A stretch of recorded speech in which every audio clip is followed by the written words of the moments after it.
আসসালামু আলাইকুম। Very important math for class 8, 9, 10 students. এখানে একটি গণসংখ্যা সারণী দেওয়া আছে 31 থেকে 40, 41 থেকে 50, মানে শ্রেণীব্যাপ্তি 10 করে, এবং গণসংখ্যা দেওয়া আছে আমাদের ক নাম্বারে বলেছে প্রচুরক শ্রেণীর মধ্যমান কত। সো এখানে প্রচুরক শ্রেণী সর্বোচ্চ যেটা গণসংখ্যা সেখানে হলো আমাদের প্রচুরক শ্রেণী। এখানে সর্বোচ্চ গণসংখ্যা হলো 12। সো আমাদের প্রচুরক শ্রেণী হলো 61 থেকে 70। সো আমাদের সর্বোচ্চ গণসংখ্যা 12, অতএব প্রচুরক শ্রেণী হলো 61 থেকে 70।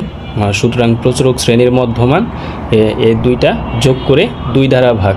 সো এটা 2 দ্বারা ভাগ করলে এটা চলে আসবে প্রচুরক শ্রেণীর মধ্যমান। খ নম্বরে প্রশ্ন করেছে উক্ত সারণী থেকে গড় নির্ণয় করো। আমরা সংক্ষিপ্ত পদ্ধতিতে গড়টাই করব সাধারণত।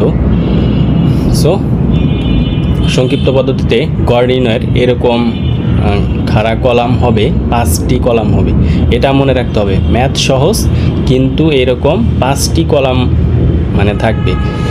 যে কোনো ম্যাথের ক্ষেত্রে সংক্ষিপ্ত পদ্ধতিতে গড় নির্ণয় করলেই প্রথমে শ্রেণীব্যাপ্তি, এরপর গণসংখ্যা মধ্যমান, ধাপ বিচ্যুতি, এফআই ইউআই, মানে হলো ধাপ বিচ্যুতি আর হলো গণসংখ্যা গুণন। শ্রেণীব্যাপ্তি দেওয়া আছে, গণসংখ্যা দেওয়া আছে, মধ্যমান বের করব।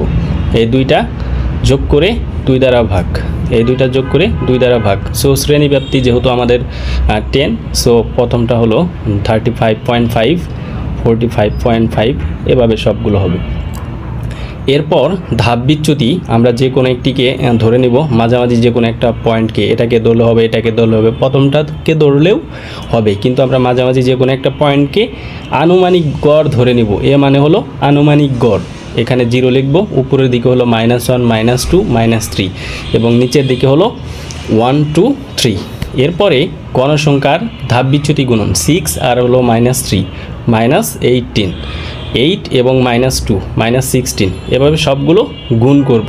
গুণ করার পরে এই সবগুলো যোগ করব। যোগ করলে দেখা যাবে এখানে আমাদের সামেশন এফআই, এখানে ইউআই হবে, মূলত ইউআই।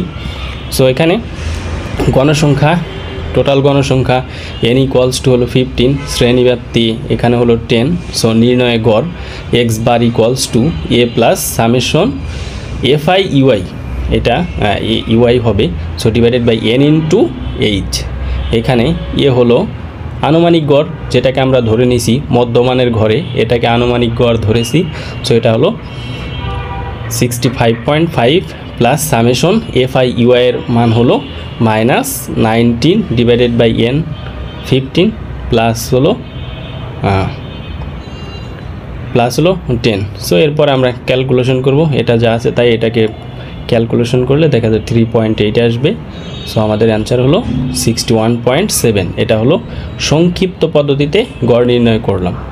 এরপরে ঘতে প্রশ্ন করেছিল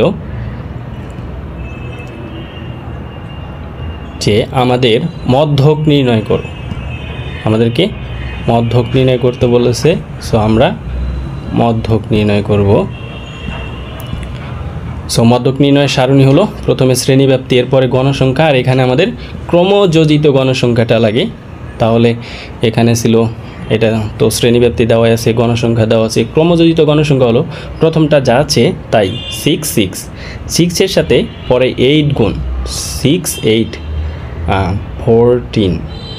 14 আবার 10, 24, এরপর 24 এর সাথে এইটা যোগ, এভাবে। এরপরে 36 এর সাথে 5 যোগ, 41 এর সাথে 7 যোগ। এভাবে দেখা যাবে যে লাস্টে যে ক্রমযোজিত গণসংখ্যা আসবে মোট গণসংখ্যার সমান, মানে 15। এখানে n = হলো 50, তাহলে n/2 মানে 25। এই আমাদের মধ্যক শ্রেণী যে হবে এটা হবে 25তম পদ। সো আমাদের 25তম পদ হবে মধ্যক।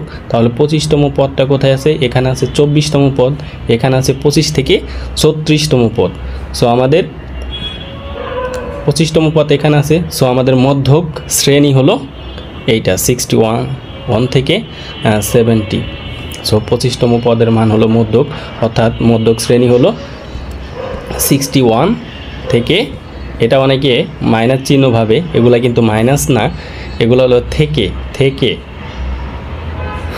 সো আমাদের মধ্যক শ্রেণীর নিম্ন সীমা, এল মানে হলো মধ্যক শ্রেণীর নিম্ন সীমা 61, এফসি হলো মধ্যক শ্রেণীর পূর্ববর্তী শ্রেণীর ক্রমযোজিত গণসংখ্যা, এটা হলো আমাদের মধ্যক শ্রেণী, এর পূর্ববর্তী শ্রেণীর ক্রমযোজিত গণসংখ্যা হলো 24, এবং এফএম হলো মধ্যক শ্রেণীর গণসংখ্যা, মধ্যক শ্রেণী হলো আমাদের এটা, সো মধ্যক শ্রেণীর গণসংখ্যা হলো 12, এবং এইচ হলো 10, এইচ মানে হলো শ্রেণীব্যাপ্তি। অতএব মধ্যক নির্ণয়ের সূত্র হলো L plus N by 2 minus F C into H by F M. So আমাদের এল এর মান বসাবো, এন এর মান 50 divided by 2 minus F C হলো 24 into H by F M, H এর মান 10, এফ এম এর মান হলো 12। এরপর এটা আমরা ক্যালকুলেটর দিয়ে ক্যালকুলেশন করে লিখে দেব। ধন্যবাদ।